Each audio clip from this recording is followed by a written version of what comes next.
Hello everyone, this is HighTeckMan, and today I'm going to be showing you how to install Priiloader on your Nintendo Wii. Now, it's a fairly simple, yet kind of complex process. I mean, I'm here to walk you through it step by step. So the first thing you're going to need, though, is of course you need a Nintendo Wii, but more importantly, you're going to be needing this is what I recommend that you do, is that you get yourself a Nintendo Wii remote controller without Wii Motion Plus. You can see there's no Wii Motion Plus.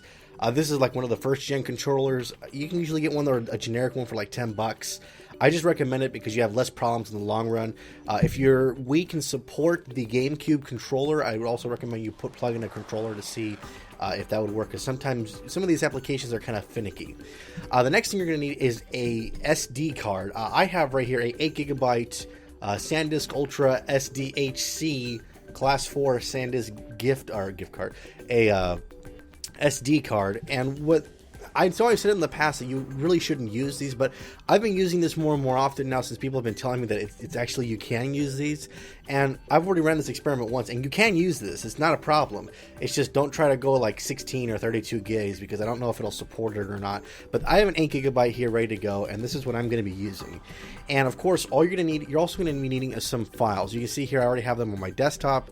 They're under Priiloader root. I'm going to be giving you the description. In the description below, you'll be able to download the file straight from a downloader site where I'll upload it, so that way you can have it. But basically, you're going to be needing all of these files. All of these files you need to copy and paste to the root of your card. So what I'm going to do is I'm actually just going to show you real quickly. My card has nothing in it. All you got to do is just highlight all of them and drag them over, and they should look exactly as the way you see them on my computer, how they're copying over, exactly that same way on your card. Because if it doesn't, then you didn't copy them correctly. So that's number one. So once that's all moved over, we're going to go ahead and move over to the Nintendo Wii, and everything from there, from now forward, should just be on the Wii. Okay, so now we're on the Nintendo Wii. All you got to do now is plug in the slip in the SD card. You'll see it came on. Go ahead and click on the Homebrew Channel. And I'm also assuming that you have the Homebrew Channel installed on your Wii. If you don't have it installed, I'll put an annotation to where you can actually go to my first video and install the Homebrew Channel. So the first thing you're going to need to do is you're going to need to actually install BootMii. And there's a reason behind this, because basically this is a secondary boot option for the Nintendo Wii. Basically, it's like, think of it as installing Linux on your PC. You can have two partitions. You can have one for Windows and one for Linux. And in case something bad happens with your Windows partition, i.e. the Nintendo partition, you can always go back to the Linux partition, i.e. this bootloader or BootMii, and you'll be able to go back and restore your files. That's what we're going to basically be doing. Is we're going to be making a backup of the NAND files. This is not optional. You have to do this just in case something were to happen to your Wii, like say it gets bricked or something like that.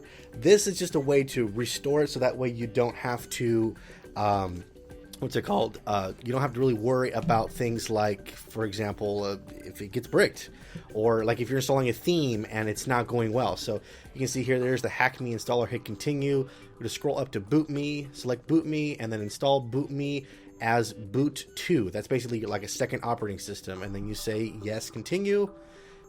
All right, install BootMii 2 now. Yes. Okay. So this will take a little bit of time.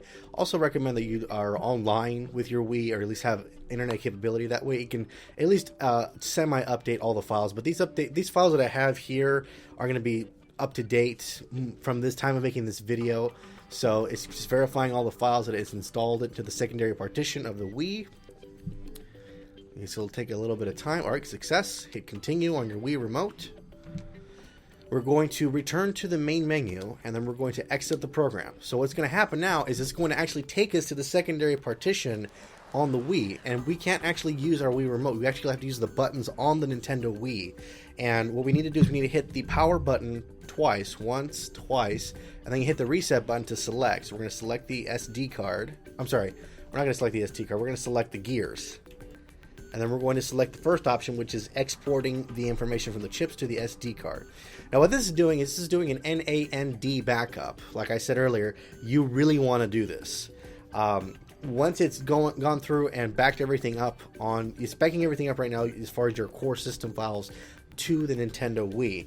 It's just let it go through, give it some time, let it do the confirmation, because that's critically important. I can't stress this enough.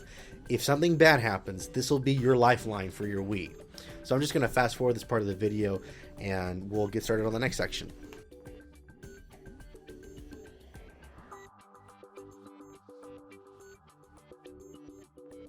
Okay, once the verification has succeeded, you basically hit any button to exit. So just hit like the reset button, for example. You're going to hit the power button 3 times to go back, and then we're going to hit the reset button to go back to the main Wii menu, the Wii system menu. And it'll just load the normal safety thing. Okay, so now the next part is we're going to go back to the Homebrew channel and start. So basically right now our NAND files have been backed up, so it's on the SD card, so it's safe. So now if something terrible happens, we're completely safe. We can always, it's like going back to a safe state. Anyways, we're going to go down to Priiloader, and then we're going to load. So what this is going to do now is it's going to install Priiloader. So we're just going to wait for it to initialize. Alright, so we hit either the A button or the plus button. I just hit the plus button. So right now it's moving everything into place. It's installing Priiloader, deleting, loading, done, waiting 5 seconds, wait for it to reboot. Now it's rebooting itself. Okay, so now we're all good to go. So now you can see here we've got BootMii. We don't really need anything else right now. So what I'm going to do is I'm going to hit the home button and shut down. We're going to shut down the Wii completely.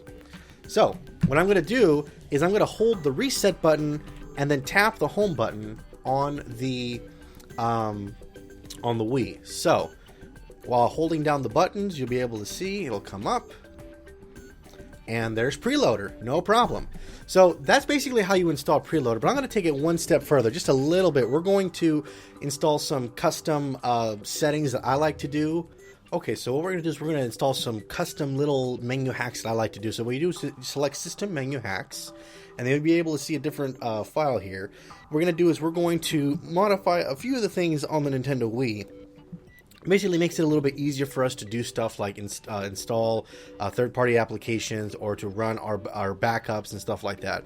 So what we're going to do is we're going to block disk updates. We need to do that so that way the Wii doesn't update. But since it's like, you know, we have the Wii U now, there probably won't be any more updates out for the Wii anyways.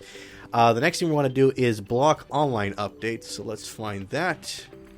Block online updates is the last one. The next one we're going to do is also be able to move the disk channel, because sometimes it gets kind of annoying. So I'm just going to select move this channel, so that way you can select it and move it around, do whatever you want to do. And of course, these are just my custom settings for me.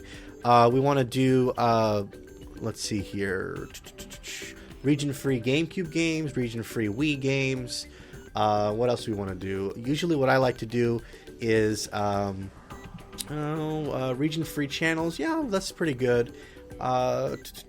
That's pretty much all the things that I usually do as far as what I enable. That's just what I usually do. So hit Save Settings. So now it's settings have been saved. After that, you hit the B button to go back. And then what we want to do is we want to go to the load/install file. And what we want to do is we want to go to the install the USB loader cgf.dol. So now it's installing it. This is installed. Hit B, and that's it. You're done. That's all you need to do to install Priiloader on your Nintendo Wii. So that's all you need to do to install Priiloader on your Wii. And if you like this video, don't forget to comment, rate, and subscribe. And as always, I will see you in the next video. Did you like the video? Don't forget to subscribe up here for more updates. We'll be having more updates coming along fairly soon. Have you also noticed that I look a little bit different than I did in the video? Well, if you were subscribed to my vlog, you would have already known why I look this way right now. But if you haven't done that, go ahead and subscribe up here. And you'll also notice I'm also losing a lot of hair. That's basically because of all the Let's Plays I've been doing with a bunch of you guys. So, if you want to see the Let's Play channel, go ahead and subscribe to the Let's Play channel above. Again, all the things that I do on this channel are because of user-generated comments from you.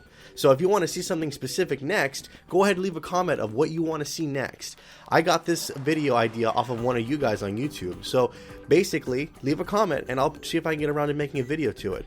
But I will tell you this, that the next video that I want to make pretty soon is going to be coming out in the next few weeks. I'll give you a hint though, it does involve the Amazon Fire TV. So, thank you very much everyone for watching, and as always, I will see you in the next video.